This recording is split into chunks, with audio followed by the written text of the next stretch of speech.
Welcome back, Hang Squad. It's Sharon and Lauren again. Hey, Lauren, how are you? Hey, Sharon, another beautiful day in sunny Sarasota. I know, another beautiful day. I had my birthday yesterday. Happy birthday. Happy birthday to me. Anyway, we're also welcoming a guest today, Gretchen Bauer. Welcome. Thanks for having me. Thanks for being here. And Gretchen is the founder and owner and design inspiration person behind BSWANKY. That's correct. Yeah, BSWANKY is a great handbag company, and she says that her passion is rooted in designing and creating one-of-a-kind works of art that elevate the women who carry them.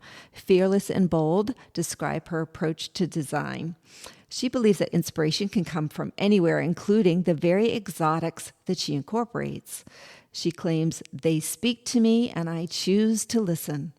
Each element meticulously handcrafted into one of her luxury handbags has a story that is often nearly as important as the visual aesthetic of the material. She insists on pushing the boundaries by fearlessly pairing the most unconventional patterns, textures, and colors, where no two of our legacy pieces will ever be exactly alike. Never boring and always bold, she believes that standing out is much more adventurous than blending in. We believe that too, don't we? We do, and I have two words to say to Gretchen. It seems we know a lot of the same people. Go birds. Yes, and this is something we need to talk about because last night we met Gretchen at a local restaurant, and you two hit it off like you were old friends, like you'd known each other forever. So why don't you tell us a little bit about that connection? We are from the same area. We went to rival high schools. Yes, the longest running rivalry, football high school rivalry in the country. It's over 100 years. It's crazy. So we basically hated each other. We just didn't know it. So despite having a wonderful time at our little cocktail hour and laughing and being new BFFs, when I left, I secretly said, "What a bitch," when I left. Oh, Screw Radner. You guys always beat us. So, yes, you were superior in football, I have to admit. So I am dying to know, how did BSWANKY come about? I know you were an interior designer before you got into fashion design. How did you decide to get into the luxury handbag market? It was just a serendipitous experience and events that lined up that I can't even believe that they happened the way they did. I was doing interior design for 25 years outside of Philadelphia, and I decorated over 250 homes, and no two homes were alike. Each one was truly a reflection of the woman who lived in them. And there's the first interior design in the U.S. was Elsie DeWolf, and her book, The House in Good Taste, she says, "A man will forever be a guest in his own home." And I believe that. You know, it's really a reflection of a woman. And Totally believe that. Absolutely, 100%, hands down, That's true. the truth. Yeah, that's interesting. true. Yeah. so I would decorate these homes that actually they felt that they reflected them and it elevated them. They would start dressing up, they'd be more fearless themselves and confident in their home. So my husband and I at the time chose to move down to Sarasota. We loved the weather, the schools, and that was 13 years ago. And I thought I would just pick up and do interior design here. It was different.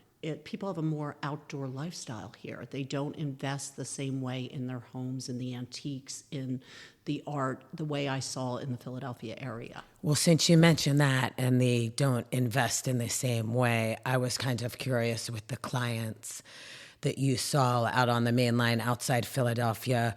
Was there always a certain budget? Like if someone came to you and said, "Hey, Gretchen, I'd like to, create something in my home, elevate my experience, but I only have, $2,000 or, $5,000 or $1,000. Were you able to do that, or did you, like your handbags, stay on the higher price point?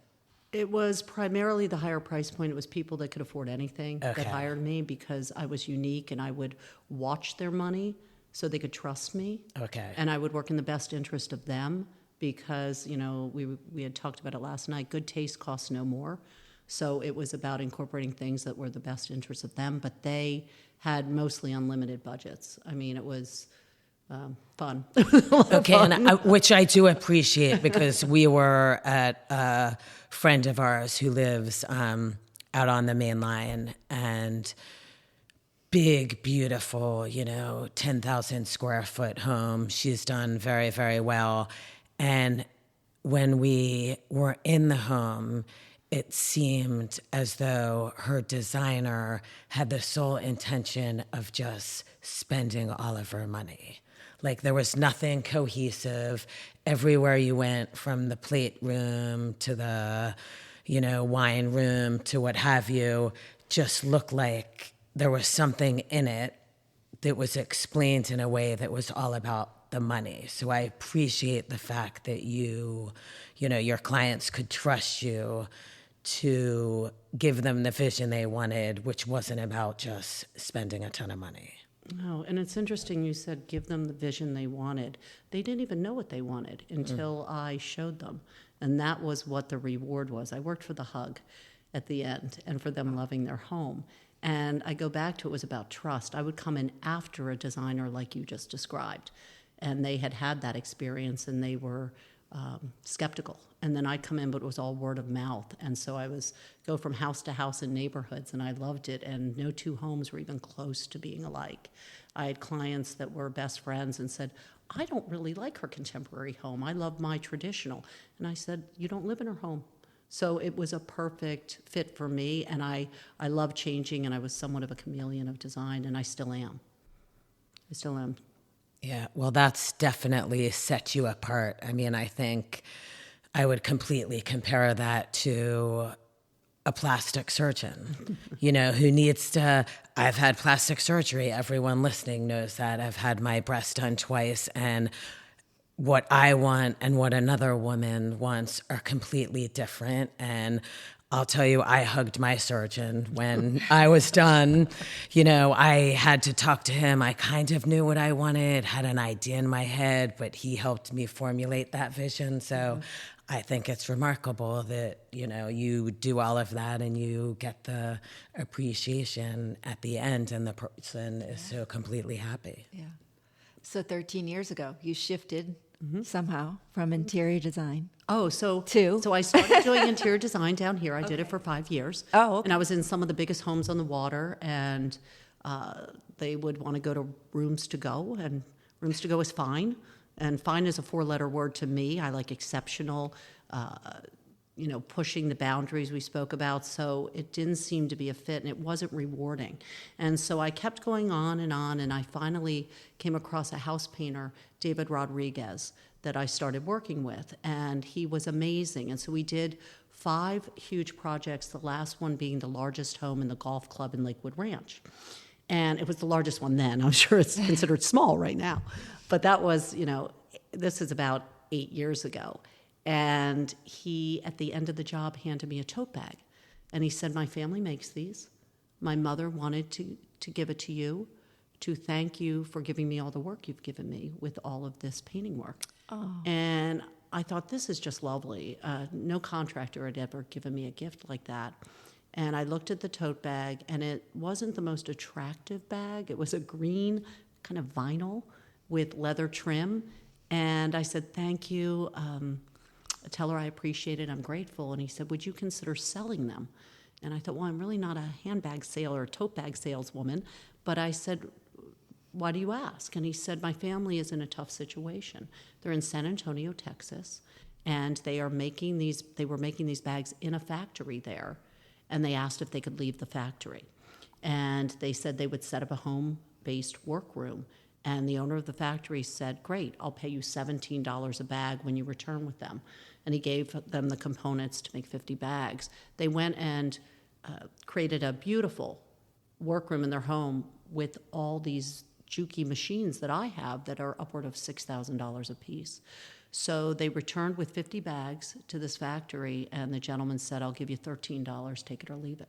So they've now, you know that we grew up in a bubble. I grew up in a bubble. I didn't know something like this existed just because the people don't have English as their first language, very little English, and that they would take advantage of them. And now they've got to pay for these machines, and they're in a situation where they don't have their jobs they left, that they are really beholden to this factory and making these bags. So when I heard this, I said, let me think about it. And I read the book Start With Why. Have you read that? No. It's Simon Sinek, and it's about finding your why. Oh, I like Simon Sinek. I've listened to his on YouTube. I've watched him talk a lot. I like him too.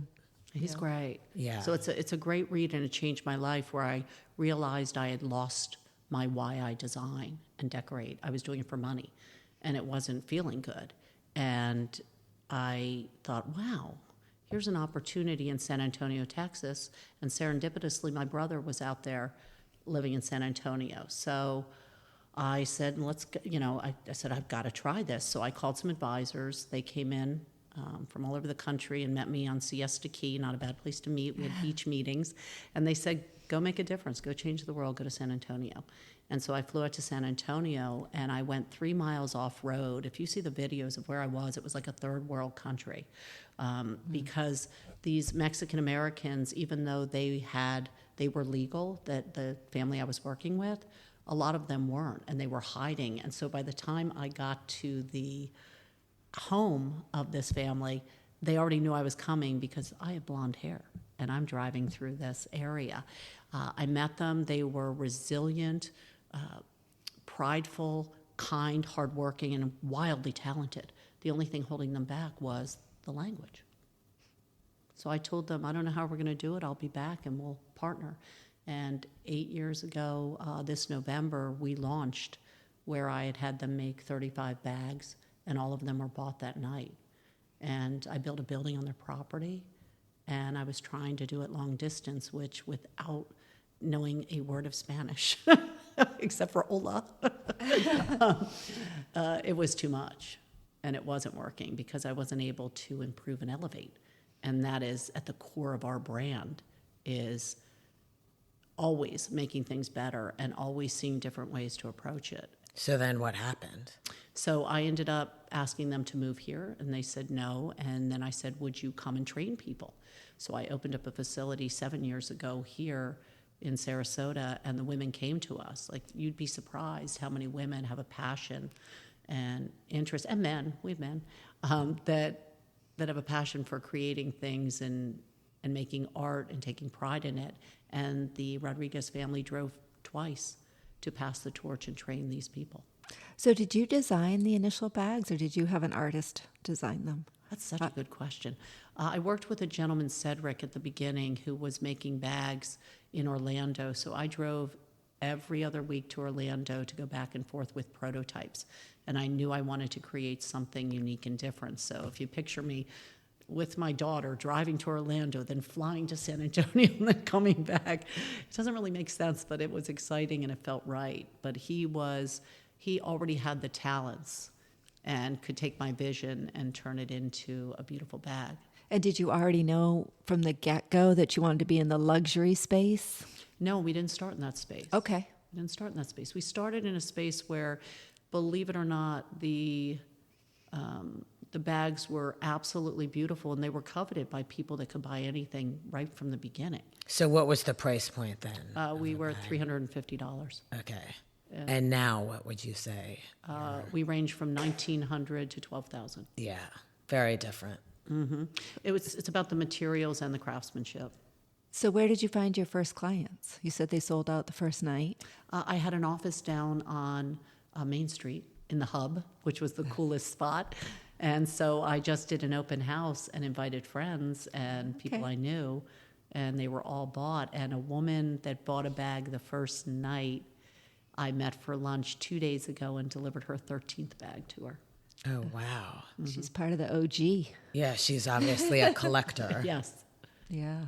Most of ours are. It makes me wonder, though, how often she's using it. I'd love to actually have her do a spreadsheet for me at the end of the year where she lists all her bags and how often they're used, and then a spreadsheet at the end of 5 years, same thing. Well, I think it's about her closet too. So she had her closet designed around that, and she's one of 3 women I know that had their closet designed around their BSWANKY collection. That's so Okay. Lit, ladders, you name it. Oh, wow. That's neat. And does she have other high-end bags, the Hermes, the Chanel? They do, but they're not displayed in the glass cabinets that were made just for the Interesting.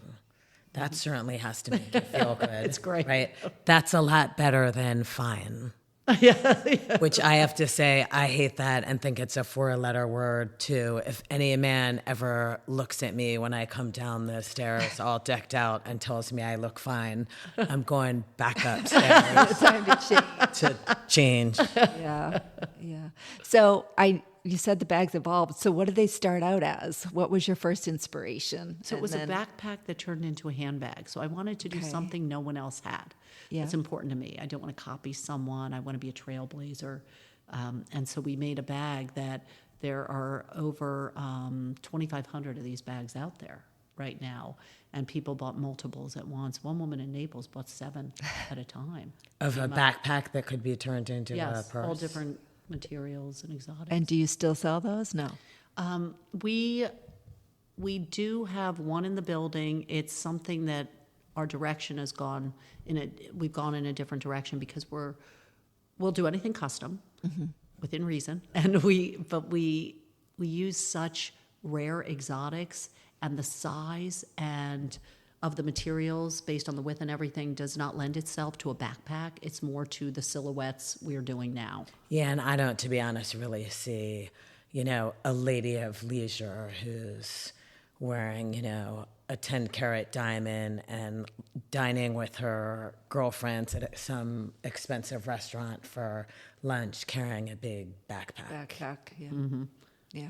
I mean, we made them smaller, and they were something you could take out as well because it switched out to a handbag, but it's something where... Have you ever seen that, though? It looks very disproportionate when you see someone wearing one of those backpacks that's, 6 inches by 6 inches in the middle of their back, and it's just... that is odd. Yeah. It's odd. That's my personal opinion. I think it looks odd. So we've already compared your bags, though, to Hermes and Chanel and Louis Vuitton and put you in that category of luxury designer bags. What makes BSWANKY different? Oh, that's a good question. We're significantly different because the ability to customize and bespoke is open to anyone. And it's something where every detail we consider. We just did a bag for a man in Naples for his 35th wedding anniversary, and everything down to the materials I sourced to the vintage Albert Napon jacket we sourced the pearls from and hand stitched them in the bag to the laser engraved Audrey Hepburn quote in the bottom of the bag is something that I'm not sure. Okay, what was that quote? What was the Audrey Hepburn It's quote? horrible. I can't remember. It's something about happiness. Isn't that Okay, terrible? we'll have to, because that intrigues me right away. Now, here's a question. What if I'm out and about and I see a fabulous BSWANKY handbag and I take a picture of it, and this is a bag that someone custom made? Are there rules set in place, guarantees?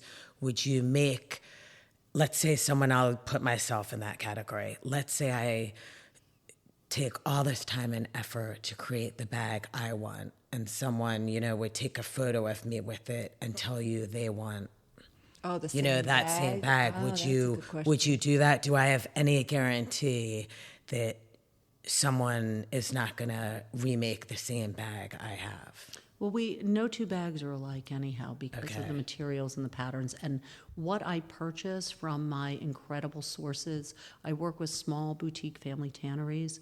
I work with some suppliers that source things from all over the world, and I purchase from them what they have in small quantities, and I want everything that's coming into the country. So no, you won't see it coming and going because that's what our customers want.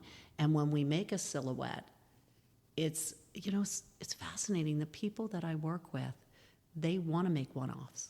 And I like my one-offs. artisans are, we had an order for 130 bags from a department store about 5 years ago prior to COVID. And we made them all in under the required time limit. And they turned to me, the 5 women, and said, we don't ever want to do that again. And I said, wasn't that easy? You made, different materials, but the same bag. And they said it was boring. It wasn't joyful. And so to keep morale and creativity and even productivity high, they want to be creative.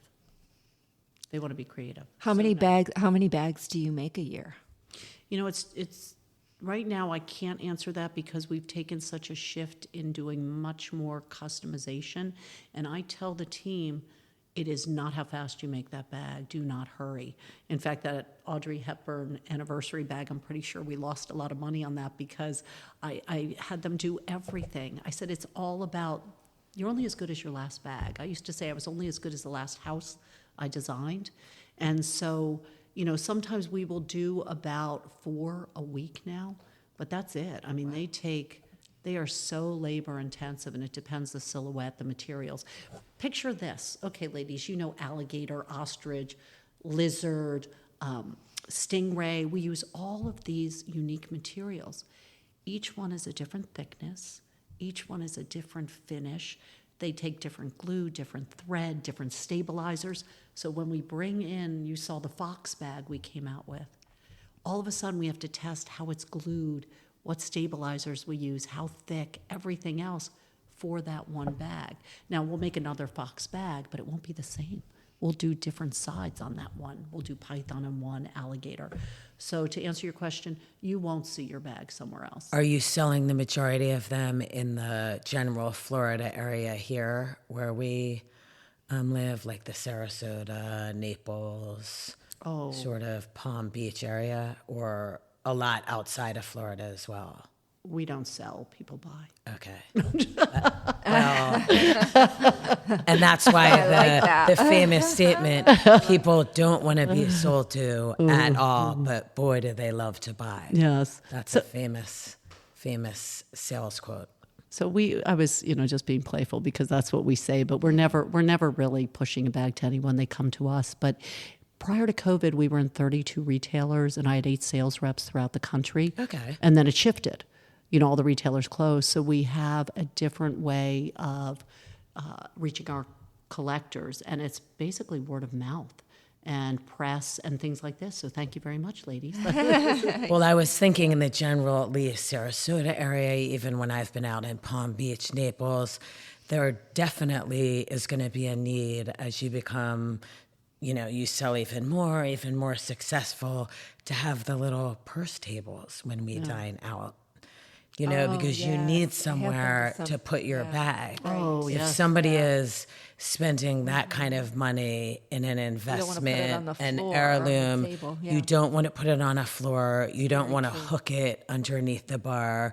You don't want to put it where you're supposed to. If there are no other options, put it behind you on your seat where it can get crushed. And I'm pretty sure my husband doesn't want to hold it for me all night long, which would be pretty high up on my list of options. It's interesting you brought that up because I think I've only been to one place that gave me a purse table, and I think it was in Saint Tropez. And they it's very they European. gave me a purse table, but you don't find that very often. Not here, you don't. No. In Las Vegas at the Wynn Hotel, they have purse thrones. Purse thrones. Yes. Okay. I like that. Explain that It's to a me. little purse throne, almost like a little ladies' purse. chair that they bring up for your purse. Okay. I'll have to go to the Wynn. Let's go to Right. the Wynn. So I'll get a big Which would swanky make bag. sense because to say to the Wynn, we were just there for the Super Bowl that took place last year in 2024 in Las Vegas. And we went to a big party at Delilah's. Delilah's in Vegas, for all you Philly people, not the Delilah strip club. It's downtown Philadelphia, different place. But the Wynn, which has been around forever, is still so relevant and so beautiful. Mm-hmm. As we're talking to you about your artistic endeavors and your skill set and your passion, I'm reminded in every avenue of our life how much better it is when there's, passion and art involved, because you walk into that hotel, the casino hotel, and it's still so remarkable and so relevant and breathtaking that I shouldn't be surprised that he has thrones for your purse. It's wonderful. Thank you, Steve Wynn. Well, I still want to learn how you made the leap from where you started to the luxury handbag space. I still that's a big, how do you say I want to compete with the big boys? And was that get there? How in between the marriages? Was that after marriage 1, after marriage 2, after marriage 3, a sprinkling? Well, we in know there? it was before marriage 3. We got to get those. We have to get into those weeds as well. We will. Because you are multifaceted. For anyone listening who thinks that Gretchen is just the interior design artist or a purveyor of fine bags, you do not know the depth of this. She's a lady woman. boss in every aspect of her life, I think. That is correct. Yeah. My one coach says, you're too much, but it's better than not enough. Oh, I like that. Yes. I like Better to that. be too much than not enough. Yeah. I like that. Okay, share. What's Okay, the so secret? it's interesting you asked that. There's a wonderful woman in town, Annie Weintraub, and she brought a group of 40 women and one man to my building just over 4 years ago. And, it might be 5 years ago. And it was right before COVID. And there was this one gentleman, Detlef Zimmerman, who walked around the building with his hands behind his back, a German man. I was just going to say that's so European. I do it when I'm in Europe because I like to blend in. Someone's European when they walk with holding their hand. My grandparents used to do it who are Austrian. That's so funny. Yes, he just the classiest, most interesting man, observing. And we have spoken about observing before. Didn't say a word, walked around. All these women bought handbags. And when he was going to leave, he said, I'd like to get involved. I think you're a winner, and I'd like to win. Wow. Contact me. I love that. How'd that feel? It was great. Yeah. And then I found out his resume is about a mile long. He's very humble about what he's done, but one of the roles was, I believe, the chairman of British American Tobacco globally. Yeah, And wow. he's overseen production all over the world, and his background is global, and he's lived in that luxury space globally. And he saw what we had, and so I called him. And I have to tell you, the first meeting, my head almost exploded because of the amount of information he was giving me, and the goals he was setting for me were high, very lofty up there. And he said, we're getting to a $10,000 bag. And we did.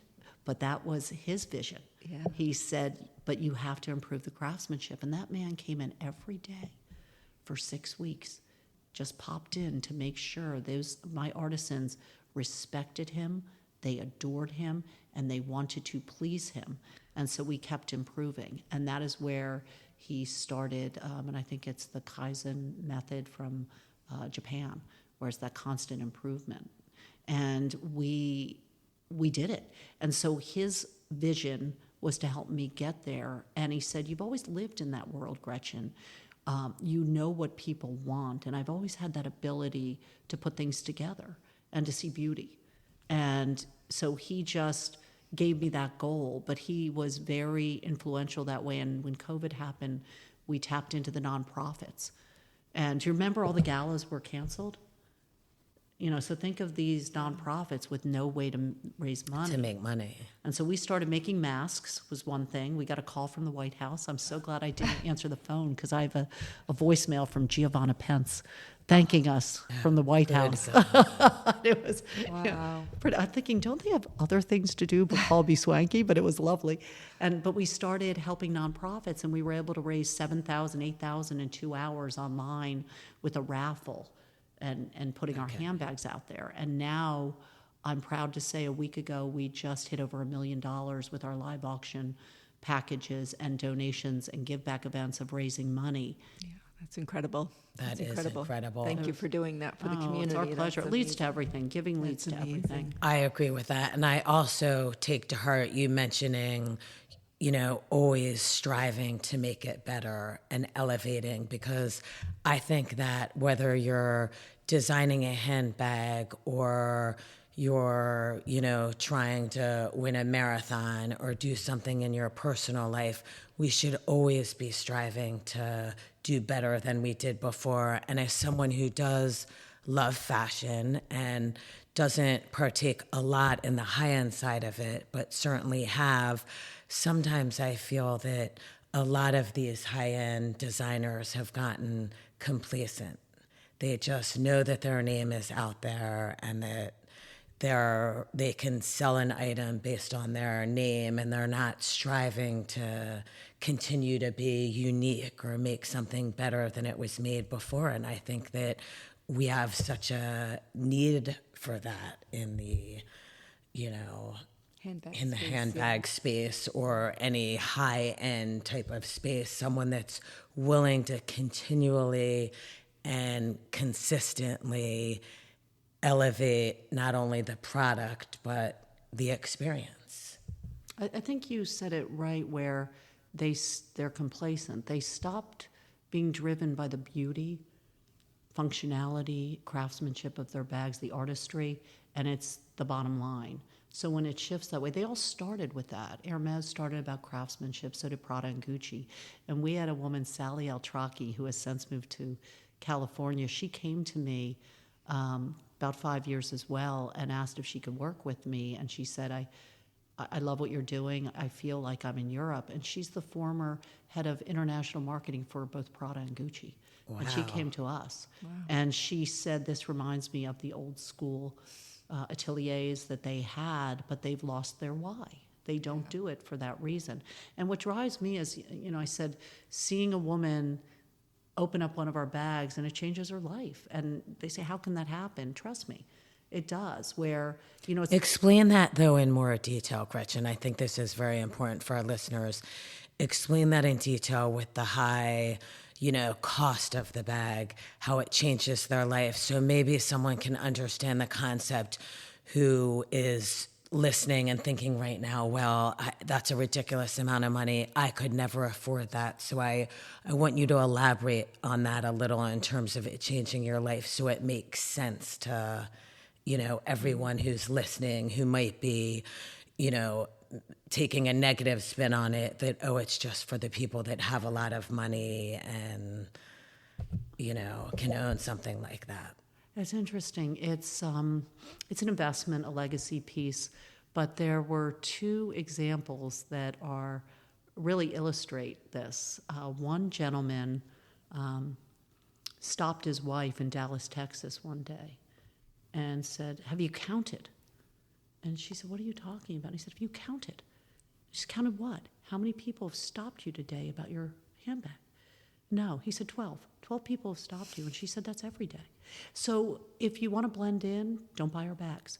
But if a woman loves a compliment, and we do, yes, we do, an authentic compliment, that's how life-changing it is. So every time I see a woman receive one of our handbags, she starts to say to me, and I have this outfit I'm going to wear tomorrow, and then I'm going to pair it with this next week. And they are already planning, because it really does make them feel good. And so that was one story. Another story was a couple in St. Pete, and the woman came to my atelier after owning 2 bags, and she said, my fiancé said to me yesterday, it's gotten to the point of being embarrassing. Anyone we know who's walking up to us, anyone we see, we know it's going to be about your handbag. And so, there's one more. A couple was out at Shore before it closed here on St. Armand's, and the husband said, did you hear what happened? Did you hear what happened? And I said, no, what happened, Wayne? And he said, Kathy had gone to the restroom, and Kathy, his wife, is stunning. So if she's getting compliments with her bag, it's because of her and the bag. He's thinking.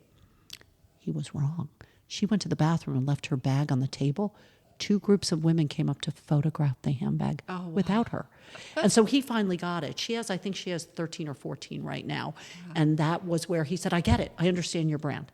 But it took that happening. Interesting. Mm-hmm. Yeah. But that's why I'm glad I asked the question, because this is what I wanted to hear about your brand in terms of feeling good about yourself. And can you put a price tag on that in terms of, I mentioned plastic surgery earlier, that is not inexpensive. And there are many, many women out there who, whether it's, I hate the term, but do a mommy makeover or whatever reason they have for doing plastic surgery. It's, most people who do it have to, they put it on a credit card or they have to save for quite some time to do it, but it makes them feel good about themselves. And if, I don't care what it is, but if a handbag can elevate your life, make you feel good about yourself, suddenly give you the desire to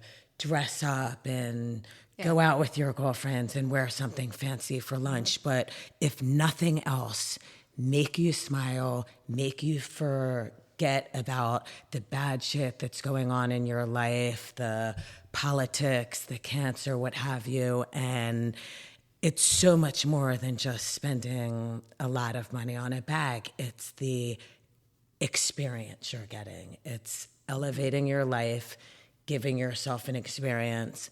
And I think you, not only can you not put a price tag on that, I do think it's something at the end of the day that people can find a way to attain it and, purchase a bag. And maybe they're not getting 13, but certainly at your price point, being on the higher end, people can find a way to make that work. And what a great thing. Yeah.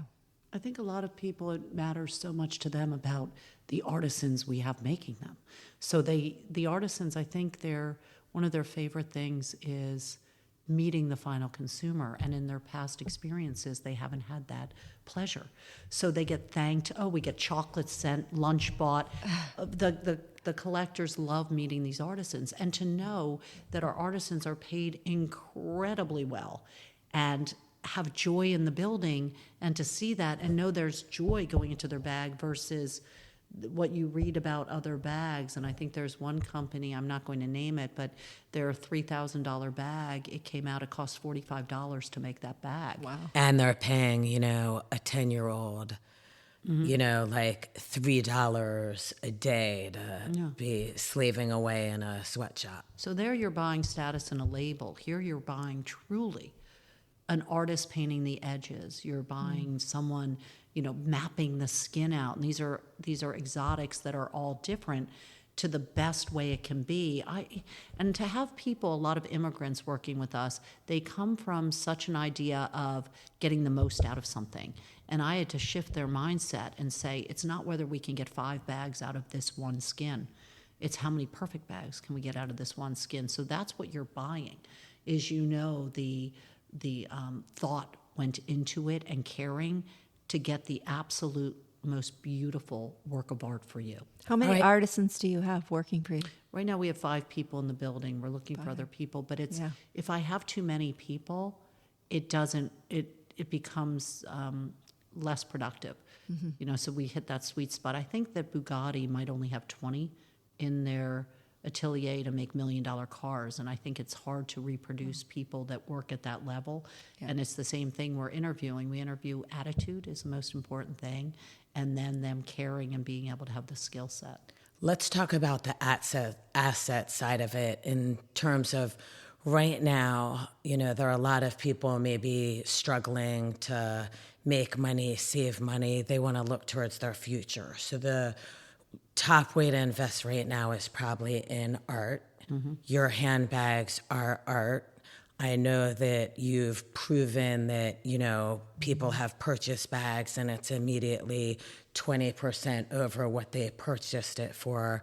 How can someone who is purchasing a bag make sure that it retains its value? Is there, instruction on how to care for the bag, where to keep it, how to use it, how to not use it? Because in terms of being, an investment and being worth way more 10 years from now than now. How do they take care of it while using it? Because, obviously it's not sitting on the wall like a piece of art or sculpture. So how do they take care of it so that they have something that's an heirloom and worth so much more money 10 years from now?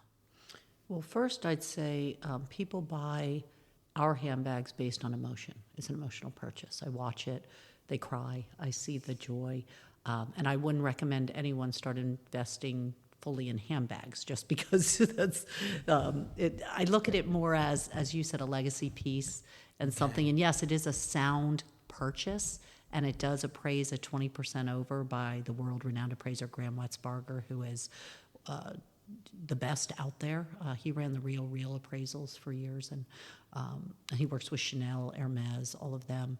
But I would say, as far as care, first of all, the Florida sun, we know I've never had shoes fall apart until I moved here. And I'll be walking, my shoe will just fall apart. All the time. So the heat, humidity, and the sun, ink and blood are bad for leather and exotics as well, but keeping them in a cool, dry place is important. Don't leave it in your car for hours because the materials don't like that, neither do the glues and everything else. But one thing we do, and I had mentioned this when we were out last night, we will refurbish your bag at no cost as long as you own your bag. We'll send you a UPS label, get it back to us. We want your bag to last a lifetime. A lot of people are passing them down now, which is pretty special. I've had 2 customers pass away, and the daughters both said, and both families, all I want is my mom's BSWANKY bag. And, that brought tears to my eyes. I couldn't believe that. That puts us in a very special category. As far as it being an investment piece, very few of I haven't seen anything we've made in the past 5 years go on the resale market. Oh, wow. Yeah, I've seen things from over 5 years ago go on there, but they just don't pop up because people, once they have them, they don't part with them. It's not something that you're buying to resell. You're buying it to collect, and to have it there is something that you carry proudly. And, I brought up the shoes. Your shoes have to fit.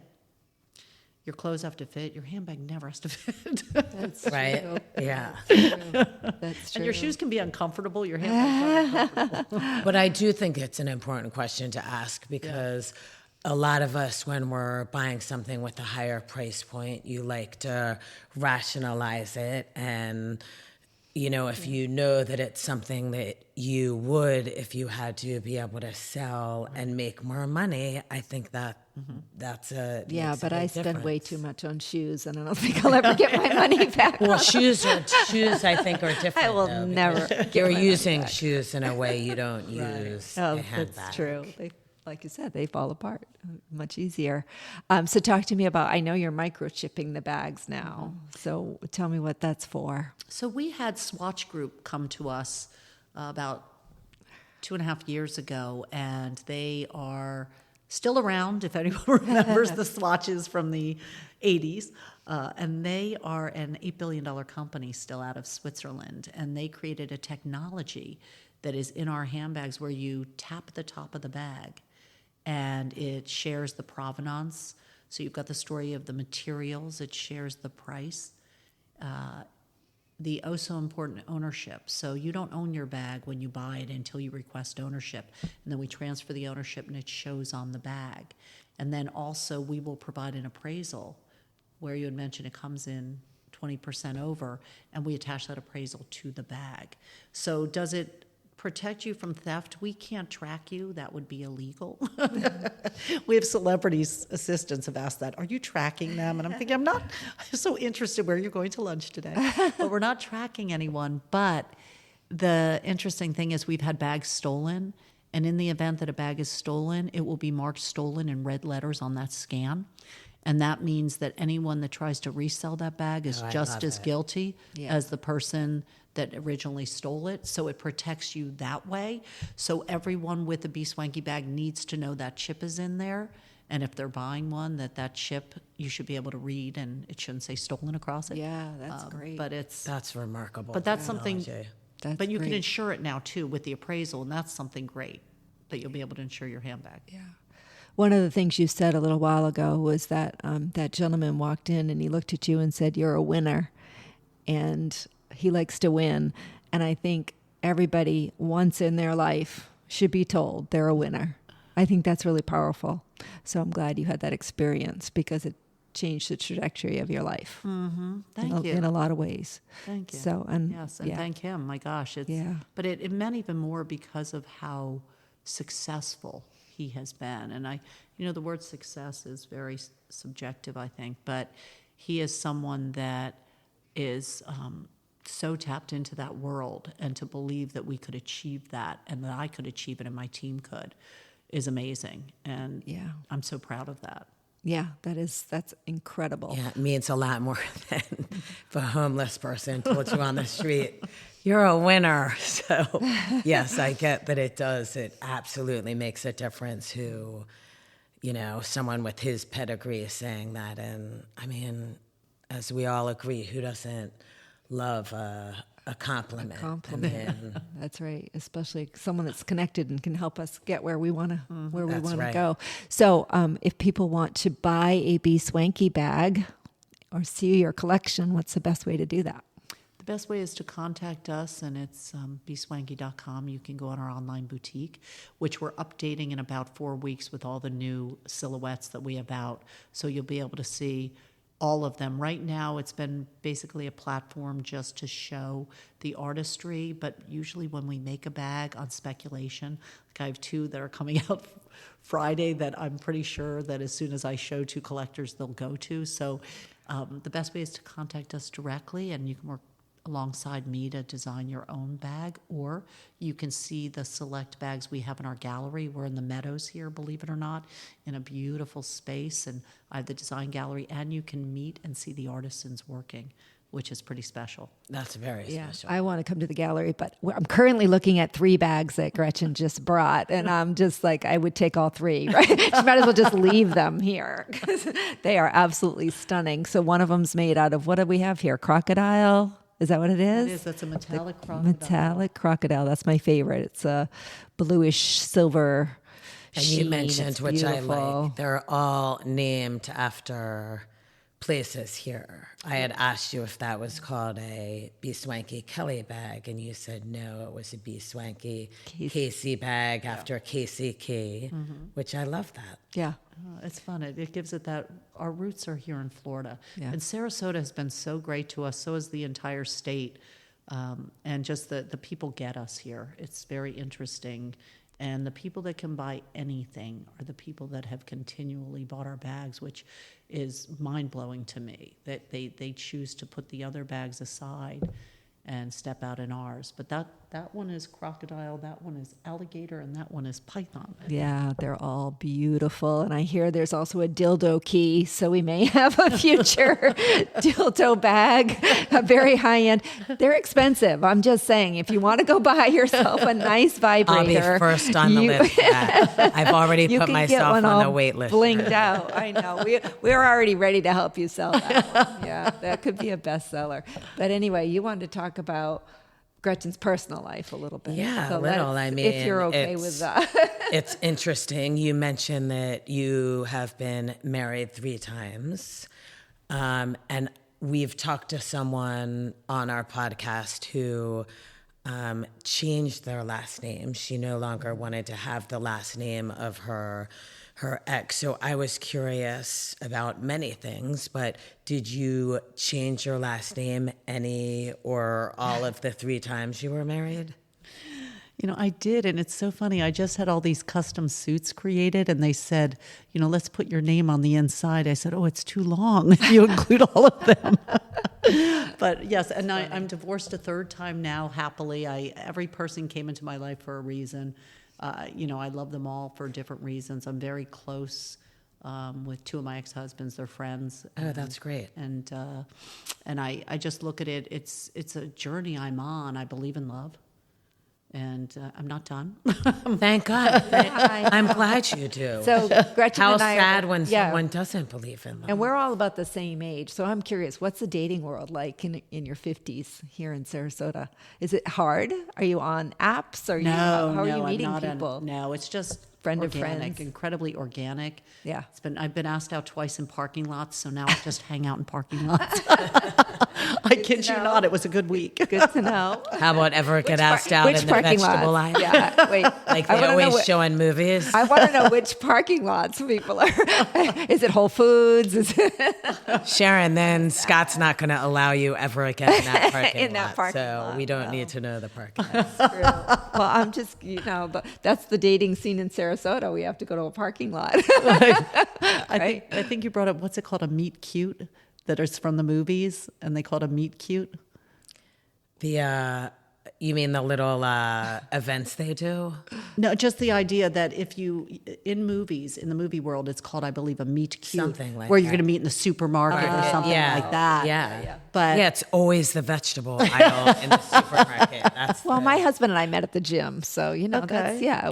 we were both on dating apps, but ultimately ended up meeting at the gym. Yeah. I think it's about, first you have to be happy in your own life and in the right place. And I've had a great therapist in the past who said, if you are self-attuned, you will attract other self-attuned people. And so that's where it's important for me to just focus on me. And my business right now is thriving, so it is my husband right now. Well, sorry to go back to it, but did you say yes to either of the suitors in the parking lot? Oh, that's a good question. I actually said no first to a gentleman, and then I walked away, and I thought, he was so complimentary and nice. I'll give him my card, and went on 2 dates, and it didn't go beyond that. He was a very nice guy. The other man, no. I mean, he was nice, but no. Right. It's just Okay. it's been interesting. I mean, I think it'll happen when it's supposed to happen, but it's I agree with that, and I love how you mentioned about being, happy with yourself and what you were doing, because Sharon's heard me say it a million times. I've always thought, the whole "you complete me" line is bullshit, because you complete yourself. You find a way to make yourself happy and figure out your life, and then you find someone who complements that, but you don't ever need somebody else to complete you. That just... Have you ever gone back and watched Jerry Maguire again and realized how ridiculous it is? I have. Okay, because they don't even like each other. They don't like hanging out together. Nope, they do not. They don't have joy. They don't laugh. They have no chemistry. But because he realized she wasn't there when he had his big deal and he missed that, they got back together. So I thought, what are you kidding me? Yeah. You gotta laugh. I is the think most everyone important thing. should re-watch it so that they realize how ridiculous that whole line of "you complete me" is. It's the whole premise of their relationship. But I think laughing is so important to me, and someone that makes me better. I want to reach. Yeah. I don't ever want to be the smartest person in the room. I want to surround myself with greatness and with someone who makes me better and pushes me to be better. And that's what I say to Sharon all the time, Gretchen, about other women. I have said multiple times on this platform, my goal is to continually reach out to women and encourage them to support other women, raise other women. I just read a great article about Gwyneth Paltrow, who was directly asked about Meghan Markle entering into the lifestyle arena. And they wanted Gwyneth Paltrow to put her down. And Gwyneth Paltrow said, there's plenty of room in this industry for other people. And why would I ever put another, woman down? Other women are not my competition. I compete with myself, or I compete with, being the best and striving to be better. But other women should not be viewed as our competition. I don't care if it's regarding a job. I don't care if it's regarding dating. Other women should not be seen as our competition. Well, that's why I choose to surround myself with successful women that are happy in their own skin. And the network I have built here, Naples and Tampa, those are my three. I'm in Naples and Tampa at least once a week. So I have my little network there, and they are just amazing human beings, but they're people that are givers. And they're people that you were just saying, they elevate other women. They support me, I support them, and there is no competition. And to your point about the dating world, if someone wants someone else, that's fine. Yeah. But I'm not looking at them. I find women so beautiful. Yeah. And I see the beauty in them So first. do I. And I see how it's the inner beauty really comes through. And a friend of mine here said, I think you have dysmorphia. You keep telling me how beautiful these women are.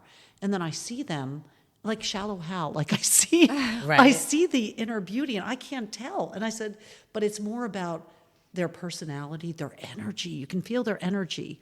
And I say, how do you feel when you leave someone? Do you feel elevated or deflated? And if you feel elevated, I want more of that person. I love that. I could repeat that to myself Yeah. every day. How do you feel after you leave being with someone? I love that. And I don't care if it's a man or a woman to that note, but you want to feel elevated. You want to feel better about yourself. And it's funny, I had quite a robust event schedule the past few days, and I had an event Thursday night, Friday night, Saturday night, and Sunday night. Naples, Tampa, St. Pete, Sarasota. So I'm going all over the place. And I walked a runway Friday night in St. Pete, and it was an amazing organization, National Pediatric Cancer Foundation, and it was Fashion Funds the Cure. And I got to walk with a beautiful young lady, Dylan, who's an aspiring fashion designer, down the catwalk. And after I do this catwalk and I'm dancing down, I get off the stage, and the auctioneer, who I've known for a while, says, these women just said, that Gretchen Bauer, she's always put together. She always looks like that. Is she ever not looking like that? And I said, Chris, earlier today I tried on my dress and my tailor had made it too small. I jumped in my car with curlers in my hair and this skin-tight dress, drove home to change, and made it back in an outfit and everything. I said, no, I am often disheveled and in the chaos of what I'm doing, but I love all of that too. And I love to pivot. And, I laughed as I'm driving literally with hot rollers in my hair around Sarasota. So if you hear about that, it's true. And then can we please take a moment to talk about your shoes in Palm Beach at Mar-a-Lago at the Wine, Women, and Shoes event? No, I want to talk about this. I want to make it a point to talk about your shoes that won an award So at an event where people's outfits alone, probably all together with the dress they chose to wear and shoes were, thousands, tens of thousands of dollars. I don't know. Tell us about the shoes that you wore. So it's funny, to your point, I have the ability to see beauty, and I just always have, like whether I'm hunting a thrift shop or some flea market or finding just even the unique skins I find for the bags. But I had outfits where I get my clothing from Vintage Luxe here in Sarasota. And if you don't know about it, there's a woman, Tony, who has curated an entire warehouse with over $3 million of designer clothing. And it could be 20 years old. It could be a rapper's storage unit she bought. And I'm not kidding, like crazy stuff. And some normal. I mean, our girlfriend Carrie had an awesome outfit on that. Actually, I should have told her it made her look like shit so that she would give it to me. But that jean onesie, and she paid $100 for it. Yes. Yeah. So this is a hidden gem, and she's opening up her new warehouse, and it's by appointment only. But she provided these two fabulous outfits. I was there Saturday and Sunday. It's a 2-day event. And so I started with the outfits and then had the shoes, and then we made the bags for me. Thank goodness I had that little connection there. But so I found shoes for Saturday, and I have an artist in Brian Hilla, and he is a veteran, 25 years with Chanel and Longchamps, and he works with us now. And he said, let me do something with your shoes. And I had no idea that he could do what he can do. And he added butterflies. The theme was butterflies and metamorphosis. and he did my shoes for Saturday, and out of 650 women, I took second, and a woman in Sarasota took first. And so Sarasota was so proudly represented, but I'm one competitive woman. So Sunday, I had a pair of shoes that I found new on Poshmark for $14. Love it. Okay, $14. And Brian did his magic on these shoes, and I took first place out of 650 women with I these love shoes. it. So I absolutely Wait, before we move from love the it. shoes, I have a question. Are we going to add shoes to the line? shoes are a whole different animal. Literally. Oh, And they are. They are something where they have to fit, and to enter into that arena is just Too much, overwhelming. I think I shared with you, we've made a lot of custom, unique things, but shoes I'm going to stay away from because the masters that do them do such a beautiful job. Yeah. Yeah. I had to ask. You did have to ask. You always have to. Because handbags and shoes kind of go together. Yes, they do. Right? They do. They kind of have to complement each other. They do. Yeah. Well, Gretchen, this has been very interesting. Thank you for sharing your story with us. And before we let you go, I warned you at the beginning. What advice would you give younger Gretchen? Oh, I'd give younger Gretchen the advice to, in the future and even now, be more open to input from other people about creativity. If they are someone you trust and they have incredible taste, be open to contribution from them. Because I am someone, and I tell the people in my building, I will say no right away because for some reason I have to control it. And I've realized that's not good. It's not good to say no right away and to not I would listen. never have guessed that about you. You don't Yeah. strike me as someone who would say no right away. I say, only when it's creativity. It's like I need to control it all and own it. Like I did that whole thing. But the older I've gotten, the more I understand, that hearing this from these people, and our artisans have been all over the world, very well traveled. They've seen beauty and art and everything, and they all have good taste. I mean, they're dressed up when they come in just beautifully, that I want to be open to their input, and it doesn't have to be my idea. That's what I'm coming from, that place. And so I've wasted a lot of time and lost a lot of good ideas that would have happened sooner if I had not been open to that. Well, it's been so great talking to you. And I have to admit, this is why you always have to, have an open mind. And I need to listen to what I preach, because I often say that, you can't profess to see something in a moment and fully understand it, or see a person in a moment and know their full story. And when my girlfriend invited me to one of your parties a month or two ago, and I saw these, handbags online, and then, quickly ascertained what the value was, what they were selling for, I thought, okay, is someone just making expensive handbags? It's about the money. And now I realize it actually has nothing to do with the money. And it's about artistic representation. And the same way I choose my shoes, because I am showing everyone who I am when I walk in a room and I'm making a statement. And that has nothing to do about money or what my shoes cost. It is fully what they look like, and they empower me, and I feel great, and I feel wonderful, and I say, this is who I am. And that's what your handbags are. These women carry your handbags. They walk into a room and they're saying, this is who I am. Here I am. See me. And everybody wants to be seen. And it has absolutely zero to do with the cost of the item. A handbag is usually and often the last thing you select before you leave. It's the first thing that enters the room. Think about that. It really does represent you. It does. I love that. That's interesting. I've never thought about it that way. It's the first thing that enters the room. Mm-hmm. It's true. Yeah. It's important. It's important. Everyone, get a BSWANKY bag. Be cool. Be unique. Be different. Be swanky. Be swanky. Be swanky. Big shout out to our friend Sherry Gillette for introducing us. Thanks, Sherry. Yeah, thank you look horrible in that jean onesie. Absolutely horrible. Yeah, and I'm looking forward to coming to your studio, and I'm looking forward to checking out Lux Vintage again. Although I went to their little store, I'm looking forward to going to the warehouse and really going through what she has. I'm in. Sign me up, Yeah, Sharon. we've got it. We're big thrifters. We love thrifting. So, all right, Hang Squad. Till next time. Peace out, girlfriend. Peace out, Girl Scout.